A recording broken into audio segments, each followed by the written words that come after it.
processo de intubação, pessoal. No processo de intubação, basicamente, a gente tem que ter um para o nosso kit. Falou em intubação, já é função da enfermagem não esperar pelo médico para saber o que vai ter que pegar. A não ser perguntar, doutor, qual é o número do tubo? Porque o líder da equipe, não o chefe, o líder vai dizer, para esse paciente eu quero um tubo 8,5, 7,5. Geralmente mulher, 7,5, 8 está mais do que adequado. Homem, principalmente do tamanho do Luiz, aqui vai ser um 9, 8,5, tranquilo. A gente sempre avalia de acordo com o tubo ideal para o tamanho do paciente, para o peso do paciente, tá? Temos aqui ainda, sempre temos que ter a pronta utilização. Nosso reservatório máscula, bolsa, balão, que é o nosso ambu. Isso é fundamental no procedimento de IOT. O paciente chegou, tem que estar aqui. Esse material não pode ser de forma nenhuma aqui.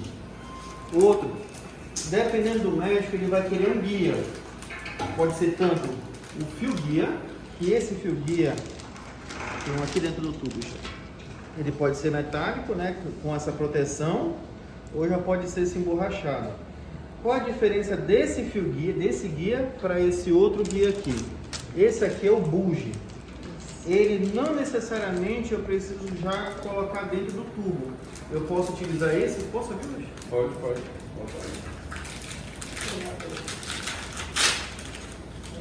Dependendo do buge, por exemplo, esse aqui era um. Já perdeu a tampinha dele bem aqui. Se a gente observar nesse aqui, tem uma fenestra aqui na ponta. Ele já funciona como uma via aérea. Tem uma pontinha dele que é parecida com essa aqui, que engata aqui, ó. Só que já vem nele. Eu consigo acoplar o ambu e ventilar o paciente. O paciente que está em edema agudo, está com laringoespasmo, que não tem como passar, isso aqui a gente chama de uma via aérea do paciente. Só que foi perdida a tampinha dele aqui. Então temos esses dois dispositivos. Sendo que esse aqui eu posso utilizar tanto ele acoplado diretamente no tubo, quanto fora a mão livre. E esse aqui sempre ligado diretamente ao tubo orotraqueal. Dentro do tubo, para que esse aqui serve? Eu consigo moldar a conformação que eu quero do tubo. Quero ele mais reto, consigo. Eu quero ele mais curvo, também consigo, dependendo muito da viária do paciente, para a gente utilizar. Eu geralmente não utilizo. Quando eu utilizo, se eu tiver, eu sempre vou preferir o buche, porque inclusive o Gabriel já viu, né? Ele é mais fácil de utilizar. A gente não precisa nem de ver muito a viária do paciente, a gente consegue introduzir ele para depois passar o tubo por dentro. Como assim, André? A gente observa que na ponta do buche ele tem uma angulação. Essa angulação serve para eu levantar a epiglote e passar, e quando eu passo, eu sinto literalmente os anéis traqueais, como se fosse uns calombinos passando dentro. Eu faço literalmente como se fosse essa sensação aqui, ó. Você sente, então você sabe que está na via aérea. Se passar totalmente liso, opa, desconfia, pode ter ido para o esôfago, tá? Outra situação, posso utilizar ele já por dentro do tubo, inserindo, tanto deixando ele dentro, quanto transfixando ele um pouco. Porque na hora que eu entubar, eu passo aqui e só faço deslizar o tubo para dentro da viária do paciente. É uma das intubações mais fáceis que tem. Quando que eu utilizo? 2 tentativas de IOT sem sucesso, tem que usar um guia. Tem que usar. E o guia que eu vou preferir, sempre o buge, tá? Medicações. A depender da patologia, eu posso utilizar etomidato, midazolam, como propofol. Por que esses 3? Porque são os que a gente mais tem a disponibilidade na emergência e são os que vão dar maior resultado satisfatório, tá? Por regra geral, geralmente a gente utiliza o midazolam. Qual a proporção aproximada?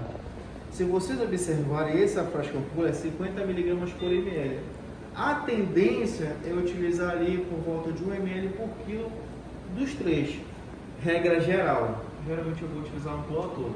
Salvo crianças, que aí criança eu vou ter que calcular pelo peso. Se eu fizer uma ampola dessas 250 mg de midazolam numa criança, pode chamar o ml, porque você vai ter que mandar para a micropsia e pode preparar que vai ver que a palpeta vai lá te prender. Isso é uma iatrogenia. Geralmente eu utilizo esse, mas paciente hipotenso, já não vou preferir ele, já vou preferir o etomidato. Por quê? Midazolam associado a fentanil tem um efeito sinérgico para causar hipotensão. Principal indicação deles: paciente em emergência hipertensiva com sangramento volumoso. Então eu tenho que baixar essa pressão de qualquer jeito. Na hora da IOT eu associo, porque eu vou ter tanto uma sedação satisfatória, uma analgesia satisfatória, quanto baixar a pressão de acordo com o que eu quero. Paciente chocado, jamais.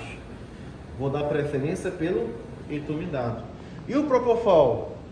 É a minha terceira escolha. Não tenho nenhum dos dois. Tenho o Propofol, pode utilizar o Propofol. André, eu utilizei 250 mg de midazolam. O paciente não sedou. Posso fazer uma outra sedativa? Posso. Posso fazer mais um volume de etomidado. Quando que isso geralmente acontece? Paciente usuário. Caminhoneiro, paciente morador de rua, etilista crônico, geralmente eles não cedem com midazolam. Ou tampouco com etomidado.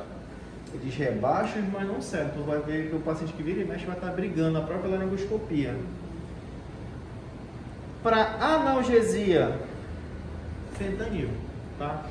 Eu diluo para fazer no paciente, na emergência a gente nunca dilui o fentanil, sempre a gente vai fazer em bolos, porque a gente quer um efeito rápido. E neurobloqueador, que é o succinilmetônio. Pelo protocolo da sequência rápida de intubação, a gente tem que utilizar. Ele é a última medicação da sequência. Então, primeiro, causa uma analgesia, depois sedação e, por fim, bloqueio neuromuscular. Por que nessa sequência? Porque se eu neurobloquear ele antes de sedar, o paciente vai rebaixar e vai ter uma parada. Se eu sedar antes de analgesiar, o fentanil leva um tempo para fazer efeito. Na hora que eu laringoscopar esse paciente, ele vai fazer um reflexo vagal tão intenso que a pressão pode subir. Ele fazer ter um pico hipertensivo, fazer um aneurisma agudo aí. Então sempre tiro a dor, cedo e neurobloqueio. Ah, não quero usar o midazolam, não tem problema. Vai seguir sempre a mesma coisa, tiro a dor, cedo e neurobloqueio. Sempre tem que utilizar pelo protocolo, sempre. Isso é chamado de sequência rápida de intubação. E quanto tempo eu tenho para fazer isso aqui? Quem vai me dizer vai ser meu paciente. O paciente está sedado, está rebaixado, está desaturando, eu tenho que fazer o mais rápido possível. Não dá para pensar, dá para fazer um procedimento tranquilo. Sala vermelha não é aquela gritaria, é rotina, tá? Eu sempre consigo fazer o fentanil, espero 30 segundos, cedo, mais 30, aí que eu vou pensar em ventilar meu paciente.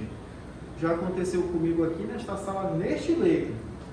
Ventilar o meu paciente sem estar sedado. Não se faz isso em hipótese nenhuma. Por quê?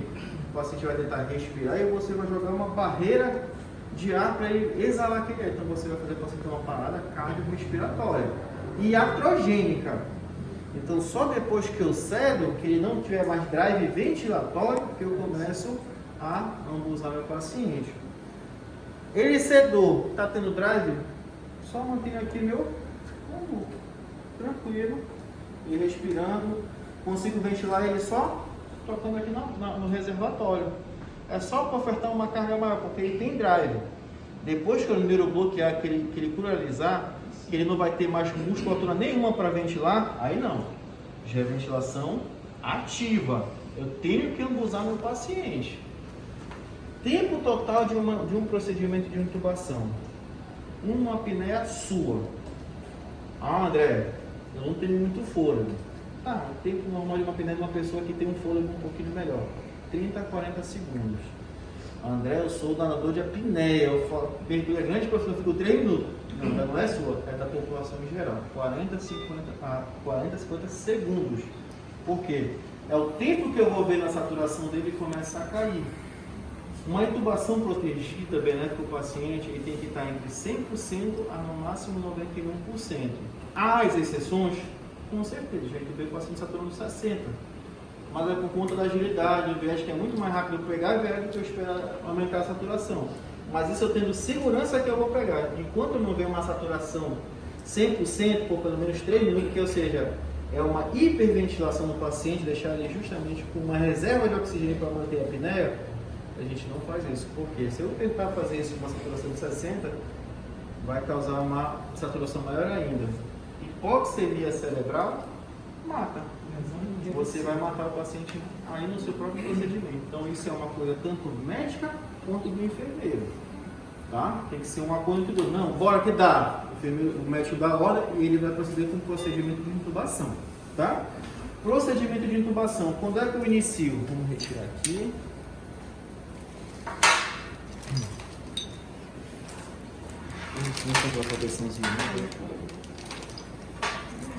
O paciente vai estar na sala vermelha, minimamente monitorizando. Então eu cheguei, primeira coisa, é que o paciente, seja abrindo roupa, cortando, não me importa. A roupa é a última coisa que eu vou me preocupar com o paciente. Coloco os eletrodos, coloco o oxímetro com o aparelho de pressão. Por que o aparelho de pressão novamente? Porque eu vou decidir sobre qual sedativo eu vou utilizar. Isso tem que ser assim. Enquanto um está monitorizando, o outro já está colocando o aparelho no manguito e colocando o oxímetro. Por isso que nós somos uma equipe multi aqui na sala vermelha. Não é esperar por só um fazer, eu vou ficar ali, eu vou ficar aqui no papel relatando. Não existe isso. Vem todo mundo para cima, mas cada um faz uma coisa. O técnico vai monitorizando, o enfermeiro vai ajudando e o médico já vai orientando o posicionamento do meu paciente. Posicionamento para uma via aérea avançada é fundamental. Um mau posicionamento vai causar atraso no procedimento, erro no procedimento e atrogenia para esse paciente. Isso é uma coisa que não se admite em sala vermelha. Por isso que a minha equipe tem que ser bem treinada. Eu não sei como é que está sendo, só tendo aquele rodízio ainda. Que o pessoal de mês em mês, aqui a equipe de enfermagem, na minha época era assim. Mas quando tinha intercorrência, eu mandava trocar o enfermeiro. Eu sempre mandava o enfermeiro que sabia manejar comigo. Depois ele voltava para o setor dele. Mas eu sempre quero o mais experiente e o que saiba a rotina de sala vermelha. Sala vermelha não é algo que você vem para ficar descansando. Porque a hora que chegar uma intercorrência, você tem que saber manejar. Monitorização. Vou precisar da equipe de enfermagem para monitorizar esse paciente para mim. Quem vai se candidatar? Não precisa correr, vamos lá. Só uma de cada vez. Vamos lá. Preciso de uma pessoa para monitorizar meu paciente para mim. Bem, pode vir aqui que está na sala vermelha comigo hoje, porque isso pode acontecer ainda hoje. Vem alguém. Pode vir. Tem, aqui. Foi que me passaram. Bom, enquanto ela está aqui, deixa eu passar. O outro já está bem aqui, ó. Já está bem aqui, ó. Cadê? Ela está aqui, o outro já vem aqui. Já abri aqui. Vai liberar aqui o cabo, aparece. Vai deixar aqui o cabo tirar cola, você pode ir monitorizando. O médico já foi pegando ali a máscara, já foi colocando ali para oxigenar o paciente, liberou o CO2 no máximo. Então, tocando o serviço.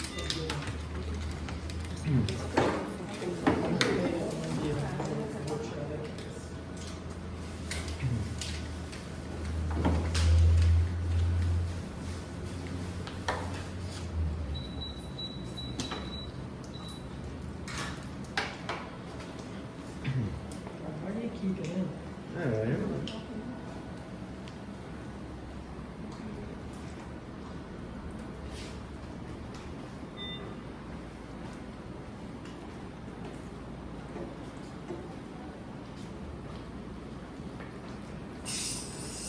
Já é o momento que eu vou puxar meu leito e o meu médico está ali na ponta já.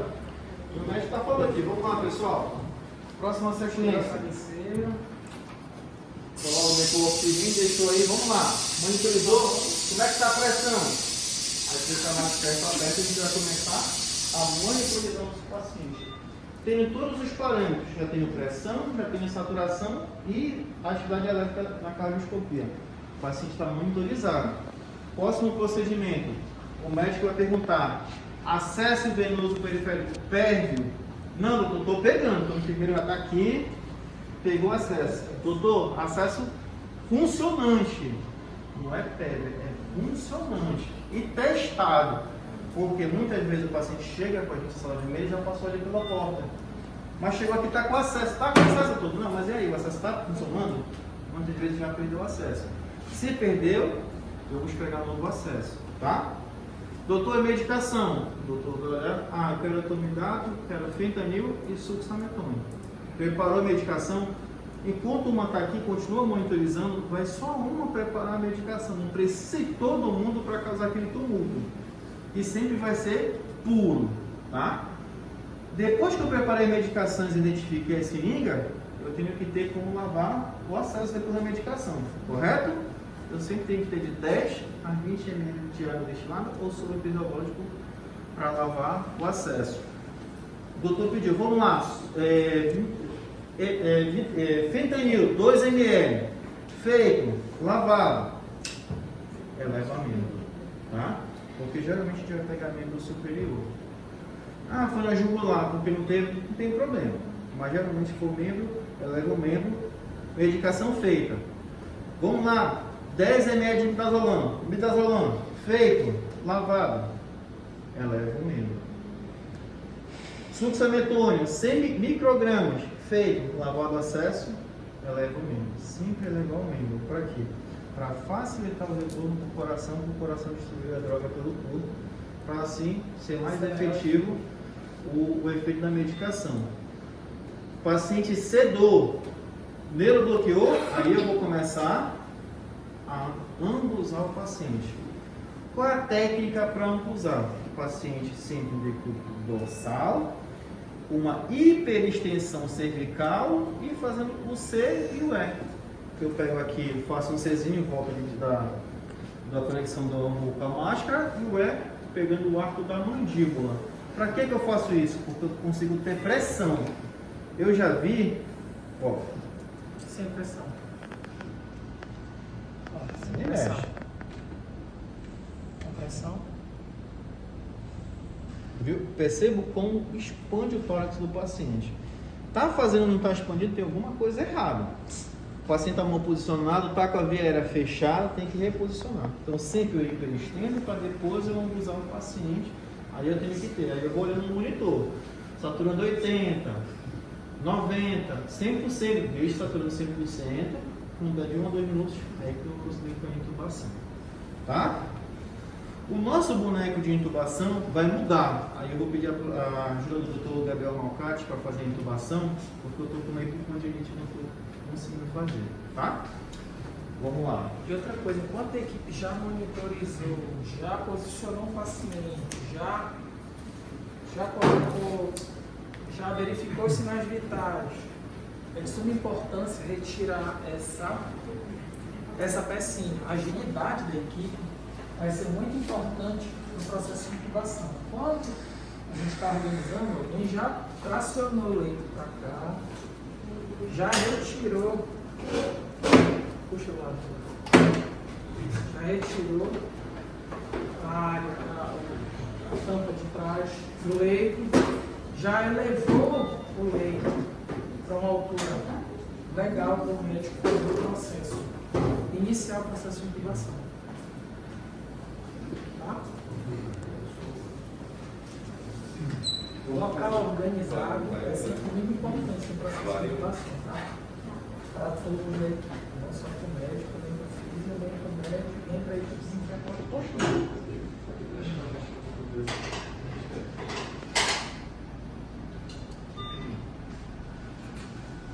Vamos lá, todos para cá Desse agora. lado, né? Do outro lado. Geralmente, o laringe está dessa forma aqui guardado, todo desmontado. Antes da gente sair manuseando nervoso o laringe, porque o médico está pedindo, a gente tem que checar. O laringe está com pilha. Não adianta tu dar um laringo sem pilha para o médico. O médico vai ficar chateado e vai dar bronca, e nesse momento vai ser com razão, porque essa função aqui é da equipe da enfermagem testar isso aqui. Coloquei as pilhas. Tá roxinha aqui a tampinha.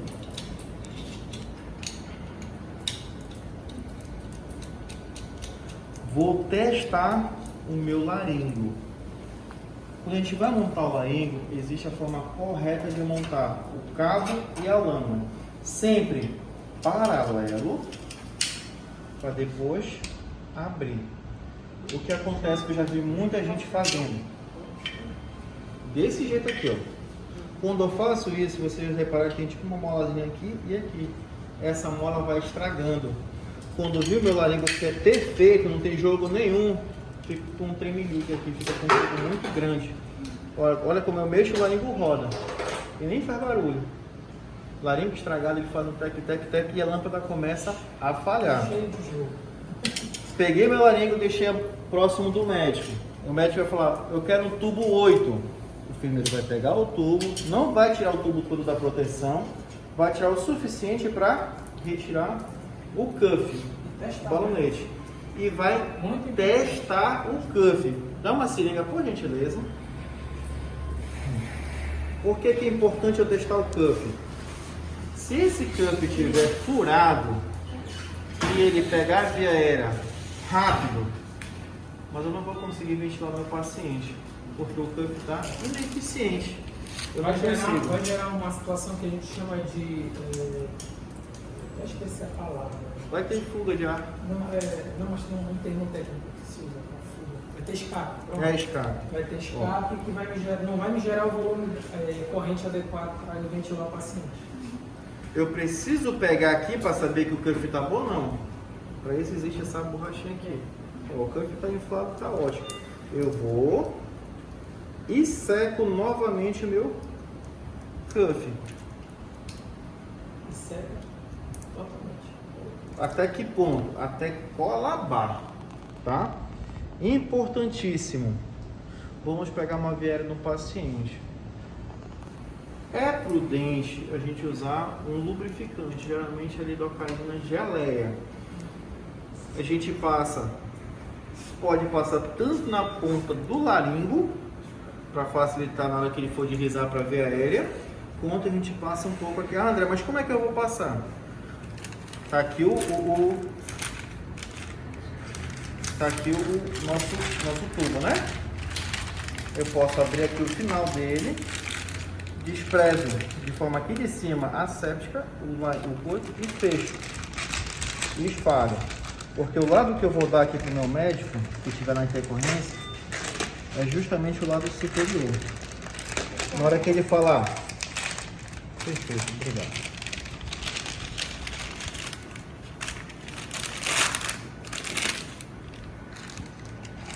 Tá aqui o tubo, né? Eu venho aqui e vou abrir aqui na parte inferior. Isso para facilitar. Ó. Não preciso tocar no tubo, só abro aqui a parte inferior, com nosso cuidado. Passo a lidocaína geleal e esfrego um pouco. Tudo por cima do próprio protetor. E vou deixar nessa posição aqui para o médico. É sempre esse lado aqui que eu tenho que expor, sem tocar no tubo. O médico, devidamente calçado, com procedimento com a luva estéreo e com o laringo na mão. Ele vai falar, vamos posicionar o paciente o mais próximo da cabeceira, totalmente retificado, e ele vai falar assim, eu quero o coxim. O coxim para que serve? Para eu deixar o lobo da orelha na altura do osso external. Paciente que eu coloco o coxim interescapular, eu faço isso aqui. Eu elevo o tórax e eu fecho a via aérea. Vai ser uma intubação extremamente difícil. Tem paciente nesse boneco que não precisa. Basta eu hiperestender o tórax dele, a cervical dele, que eu já vou ter acesso. Tem paciente obeso. Aí a gente vai usar uma segunda técnica, que é uma rampa. Começo desde a região abaixo da cintura escapular e vou graduando a altura até eu conseguir com que o lobo da orelha fique na altura do osso external. Tudo isso para eu retificar ao máximo a minha via aérea do paciente. Na laringoscopia, o doutor vai falar assim, tá com o laringoscópio na mão e tá preparado. Luva asséptica, eu falo assim, tem prótese? Aí o enfermeiro vem e testa. Mas quando que eu vou testar isso aqui? O paciente já vai estar sedado. Paciente agitado, eu vou meter o dedo aqui, ele vai morder. O paciente está consciente. Senhor, se eu tenho dentadura, Ele já vai entender. Você vai expulsar e você pega. E guarda. Nunca se joga fora nada do paciente. Pelo amor de Deus. E guarda. Esse paciente aqui não tem. O doutor vai começar o procedimento. Doutor, qual a primeira medicação que você vai ter? Vai querer, doutor? A gente pode fazer um fentanil, 2 ml. Fentanil feio, doutor. Lavado. A gente aguarda um pouquinho, uns 30 segundos. Deixa eu só fazer uns comentários antes, assim, do procedimento, mas para a parte médica. Assim. Por mais que a responsabilidade de testar o laringe, de testar o equipamento, seja da enfermagem, eu acho você que vai realizar o procedimento, exclusivo do médico, é interessante você chegar também, dar uma checada no início do plantão, dar uma checada no seu laringo, testar a pilha, porque é uma situação muito estressante quando você se estressa no procedimento, não pela dificuldade do procedimento em si, mas por falha de equipamento. Então, o máximo que você conseguir prever de situações que podem atrapalhar, aí vai pegar outro laringo, a medicação começa a passar o efeito, se for um propofol com uma meia-vida curta. Então, tudo isso assim pode atrapalhar e estressar um procedimento que já é estressante por si só. Tá? Quem intuba sabe, você pode intubar 10 vezes. Todas as vezes você vai ter um pico de adrenalina, é um procedimento que para a equipe muitas vezes. Né? Gera uma tensão aqui. Gera uma tensão, isso é inevitável. Então, a gente primeiro faz a medicação, o analgésico, o efeito fentanil, sempre testar o cuff antes, obviamente. Depois aguardar um pouquinho, vamos fazer ali a pseudoanalgesia, pode ser um midazolam, 3 a 5 ml normalmente a gente faz, 4 ml foi feito, levantou um pouquinho, isso, o paciente com um ambu, né? Beleza. Depois que nós fizemos o ambu, fizemos as 2 medicações iniciais, a gente pode fazer o bloqueio neuromuscular, succinilcolina, o urônio, foi feito.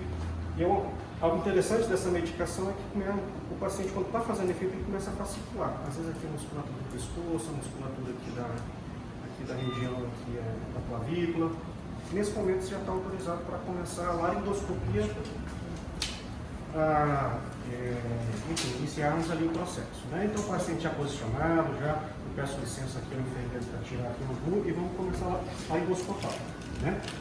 Qual mão a gente usa para laringoscopar? Eu uso o esquerdo, tá bom? Eu realmente agora é uma dúvida que eu tenho, talvez Sempre, se o canhoto... Por quê? Porque a gente tem justamente a posição da lâmina.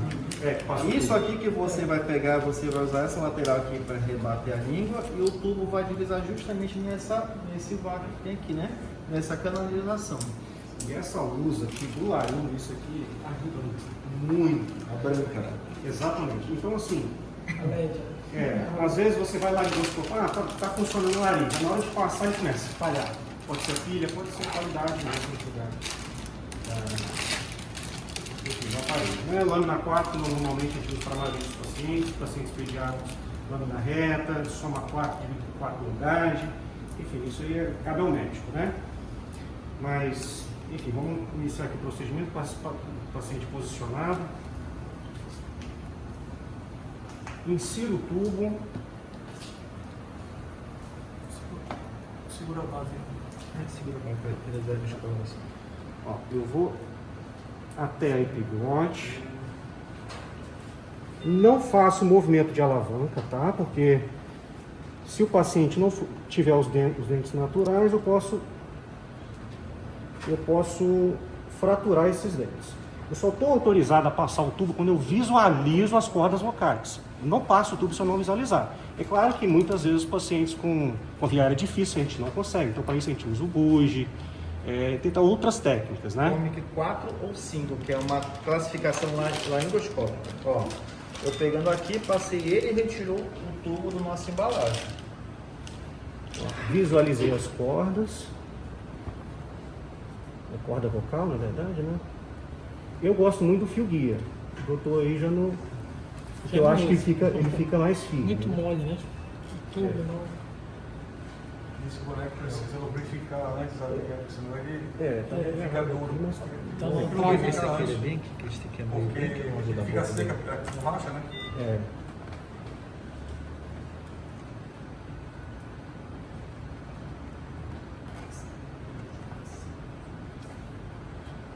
Tá segurando.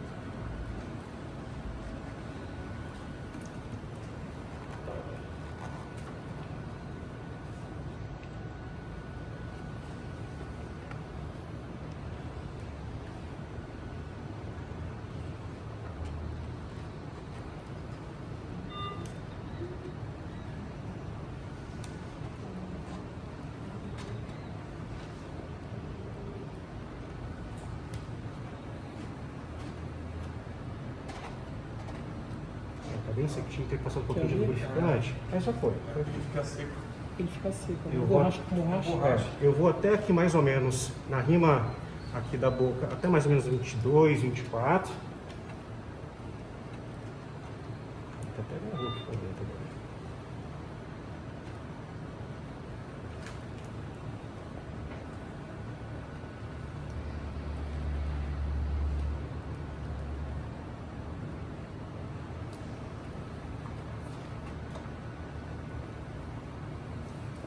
Não tá indo mais. Mas o ideal é a gente descer até 22 a 24, tá? Para posicionar o tubo e insuflar o cuff. Aí, doutor, depois que ele passou o tubo, o enfermeiro pode estar autorizado e deve pegar aqui e ele vai inflar o cuff. O cuff, além de não deixar gerar nenhum tipo de escape, ele ajuda também a fixar com segurança o tubo. Depois que eu inflei o cuff, o médico continua segurando, porque a viela é dele. Eu venho aqui, minha equipe vem aqui auxiliar e começamos a usar. E vamos testar, ó. Pra saber Aí se... escuta, né? Aí eu vou ver coluna de condensação no tubo, tem que ter coluna de ar que a gente vai ver. Não vou ver conteúdo entérico, porque na hora que eu começo vai fazer aquele barulho. É porque foi pro estômago. E vou auscultar pelo menos 4 campos pulmonares, 2 no ápice e 2 na base. Para quê? Para eu saber se realmente está bem posicionado. Se não está seletivando, se o tubo não seletivou. Aí vamos usando. Uma coisa que eu esqueci de falar. Qual a velocidade do ambu? A mesma fisiológica nossa. Nossa respiração não vai até 20 incursões por minuto. Então é 1, 2, 3, 1, 2, 3, 1, 2, 3. Se a gente for ver isso aqui, ó, Barotrauma, a gente vai causar um barotrauma terrível. Então assim, tá testado, doutor, tá ótimo. Tiram, aí eu vou só acoplar no meu ventilador previamente programado. E o doutor vai falar assim, vamos fixar o tubo. Aí vai trazer o cadastro, vai trazer a atadura, não sei como é que está sendo fixado aqui. Ele acopla aqui e dá o play lá. Adendo, André, na hora da testagem, é interessante a gente sempre iniciar pela região epigástrica, para a gente confirmar que não pegou no esôfago, nem pro estômago, e logo após ir para a região pulmão direito, que é onde o pulmão pode na verdade no esquerdo, né? Ele sempre seletiva para o direito. Porque ele sempre seletiva para o direito. E aí a gente ganha Diminui tempo. só o desinsufla, só um pouco o cuff.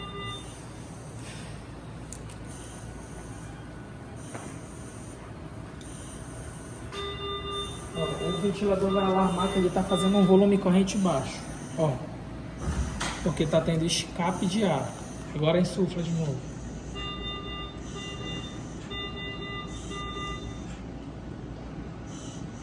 Ó, o volume duplicou, não está tendo escape. E automaticamente o ventilador vai parar de alarmar. Então, se tem escape, ele vai indicar. Esse aqui até que ele não apresenta esse dispositivo de escape, mas o X5 e o Lestone, eles aparecem. Escape de gases, escape de gases. Uma coisa importante, se a gente observar no ventilador lá, a gente percebe que ele não está fazendo um ciclo perfeito. Ó. Porque olha, a gente está pedindo para o ventilador fazer 20 incursões. Ele está fazendo 52. Isso indica o quê? Que o paciente não está totalmente sedado. A gente não está dando uma ventilação protetiva para ele. Ele está brigando com o ventilador. Aí eu aumentei a sedação. Aí o paciente ele vai relaxar a musculatura E o agora ventilador ele vai ciclar. vai fazer o ciclo que o ventilador Uma faz. das formas de eu verificar se estou na ventilação protetora é verificar o meu próprio paciente, olhando para ele, vendo se ele está tendo esforço respiratório. Paciente recém-intubado não pode ter esforço respiratório nenhum. Ele tem que estar totalmente sincrônico.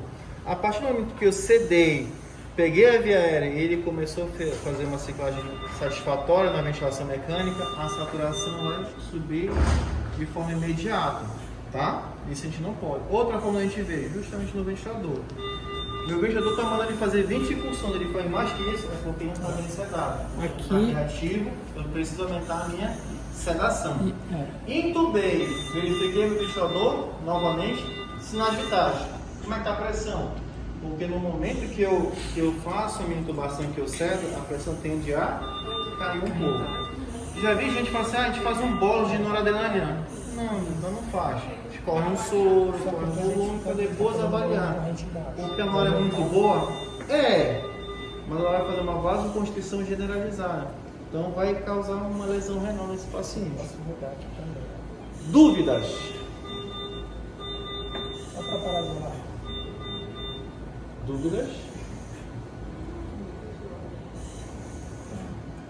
Perfeito, gente. Outra